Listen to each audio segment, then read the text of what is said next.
नमस्कार दोस्तों, आप सभी का स्वागत है द रैंडम रिपोर्ट कार्ड में द टीआरसी। तो 22 अप्रैल के जो नृशंस हत्याकांड हुआ था हमारे जम्मू कश्मीर के पहलगाम में, उसके बाद भारत सरकार ने एक ऐतिहासिक फैसला लेते हुए क्या किया कि जो सिंधु जल समझौता है उसको अभ्यास में डाल दिया, मतलब उसको स्थगित कर दिया या फिर उसको पॉज कर दिया गया है।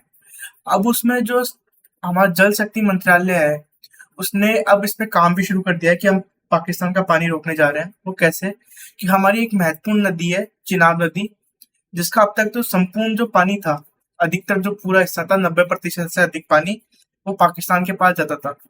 अब उस पानी को रोक के डाइवर्ट करके हम क्या कर रहे हैं कि जो जल शक्ति मंत्रालय है वो पंजाब, हरियाणा और राजस्थान में सिंचाई और अन्य जरूरतों को पूरा करने के लिए उसको डाइवर्ट करने वाला है। तो उसके लिए चिनाब नदी से पानी मोड़ने की योजना परियोजना लागू की जा रही है। अब उसके लिए क्या किया जा रहा है, एक पूर्व व्यवहार्यता अध्ययन के लिए बात की गई है। मतलब यहाँ पे एक पहले एक अब एक अध्ययन किया जा रहा है कि इस पानी को भारत में पंजाब, राजस्थान, हरियाणा इसकी तरफ कैसे जोड़ा जाए।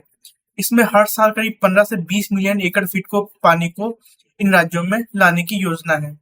अब इस काम में क्या होगा कि यहाँ पे चिनाब, रावी, ब्यास, सतलज लिंक नहर शामिल है।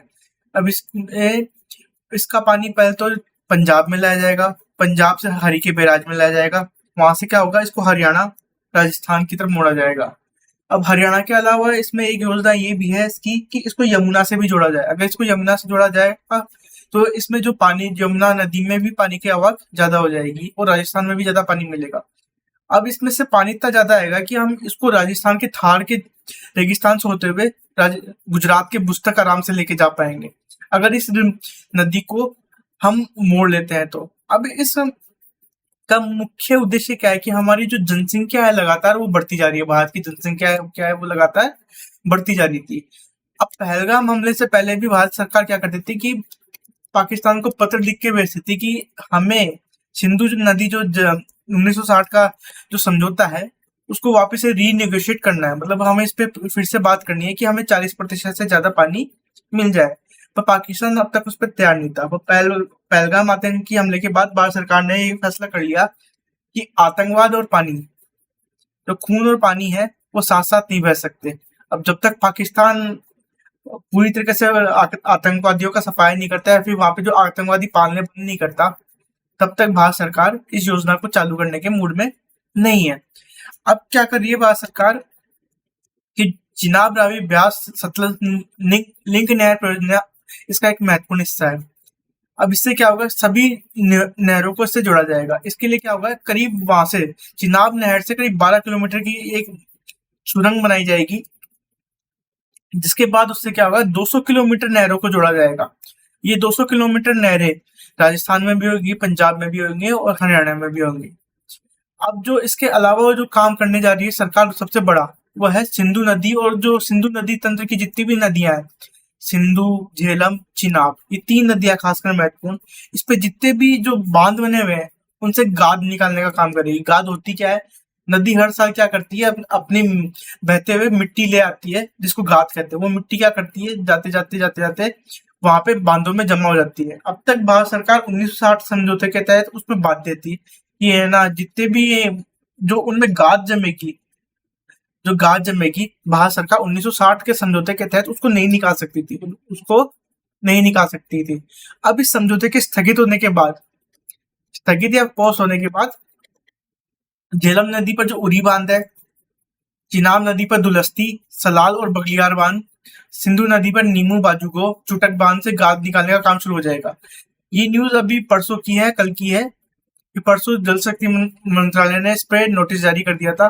कल ये न्यूज आ गई थी और मैं कह रहा हूँ आने वाले महीने में, मतलब आप ये देख लीजिएगा जुलाई में, हमारे मानसून सीजन के शुरुआत के बाद या फिर जुलाई के अंत में ये गाद निकालने का काम शुरू हो जाएगा। जिससे क्या होगा, जो अब तक जो हम 1960 समझौते के तहत जिसमें फंसे हुए थे कि ना इसमें से गाद नहीं निकाल सकते, हम इसमें से गाद नहीं निकाल सकते, मिट्टी नहीं निकाल सकते, उससे क्या होगा कि उन बांधों की क्षमता बढ़ जाएगी पानी इकट्ठा करने की। और पानी इकट्ठा करने की क्षमता बढ़ेगी तो पाकिस्तान के पास भी पानी कम जाएगा। और अभी तक हमने सिर्फ चिनाब का पानी रोका है, जिसके कारण पाकिस्तान में कई जगहों पे सूखा की प्रॉब्लम आनी शुरू हो गई है। और यहाँ पे ये भी कहा जा रहा है कि आने वाले समय में जो पाकिस्तान में चावल गेहूं की फसल जो इस वक्त होनी थी, चावल की फसल खासकर, वो करीब करीब पंजाब प्रांत में उनके, वो काफी हद तक सूख जाएगी अगर उनको चिनाब का पानी जो भारत सरकार ने रोक दिया उसके कारण से। अगर इन नदियों से जो गाद निकाली जाती है उसके बाद तो क्या होगा कि इन बांधों की क्षमता बढ़ जाएगी, और इन क्षमता बढ़ने के साथ ही भारत में जो पानी, इन बांधों की पानी बढ़ने बढ़ने की क्षमता है वो भी बढ़ेगी। इसके अलावा भी क्या काम हो रहा है कि हमारे इन नदियों पे कुछ खास बांध बना रहे थे भारत सरकार, तो 1960 समझौते के तहत हमने इनको कभी पूरा नहीं किया, या फिर इनकी क्षमता नहीं बढ़ाई, इनकी क्षमता काफी ज्यादा है इन बांधों की, पर हमने इनकी क्षमताओं से कम इनको बनाया है, या फिर इनका काम पाकिस्तान के विरोध के कारण रोक दिया गया था। पहले पाकिस्तान के विरोध के कारण रोक दिया गया था। अब भारत सरकार क्या कर रही है, किशनगंगा बांध है, रतले, पानकाल दुल और तुलगुल परियोजनाओं को इन पे क्या कर रही है, तेजी से काम कर रही है। या तो इनका काम पूरा किया जा रहा है, या फिर इनकी ऊंचाई और चौड़ाई, इनकी ऊंचाई बढ़ाई जा रही है, ताकि इनमें जो पानी की क्षमता है वो भी बढ़ जाएगी। इससे क्या होगा कि भारत को और ज्यादा पानी मिलेगा, हमारी इलेक्ट्रिसिटी कैपेसिटी, बिजली बनाने की क्षमता बढ़ेगी, और सिंचाई के लिए जो अतिरिक्त पानी है हम उसको भारत के अन्य राज्यों में डाइवर्ट कर पाएंगे। उसके सबसे ज्यादा नुकसान किसको होगा, पाकिस्तान को, जो वो इसी के लायक है। और आने वाले आप समय में देखोगे कि अगर आप देखोगे पश्चिमी राजस्थान में जहाँ पे इंदिरा गांधी नहर है, उसकी क्षमता है वो बढ़ेगी। इससे क्या होगा कि पश्चिमी राजस्थान के जो जिले जो अब तक जिसको जो इससे लाभान्वित नहीं हो पा रहे थे, उनको भी इसके कारण खेती में, उद्योगों में फायदा मिलेगा। और आने वाले समय में ये कह रहा हूँ, जब तक इस योजना स्थगित रहेगी, चिनाब के अलावा झेलम और सिंधु नदी का भी कोई डाइवर्जेशन का प्रोग्राम शुरू हो जाएगा, कि पाकिस्तान मुझे लगता नहीं है कि आने वाले समय भी अपने देश में आतंकवाद को खत्म कर पाएगा, क्योंकि ये लंबे समय से उनकी परियोजना रही है। और आप जो कहते हैं ना, कुत्ते की दुम जाए पर सीधी ना हो, पाकिस्तान वही कुत्ता है जिसकी दुम सीधी नहीं हो सकती, जो जिसका फायदा हमें मिलने वाला है। तो भारत सरकार ने इस पर तेजी से काम शुरू कर दिया है, और आने वाले समय में हम देखेंगे हमें इसका बहुत ज्यादा फायदा मिलेगा। धन्यवाद सभी को।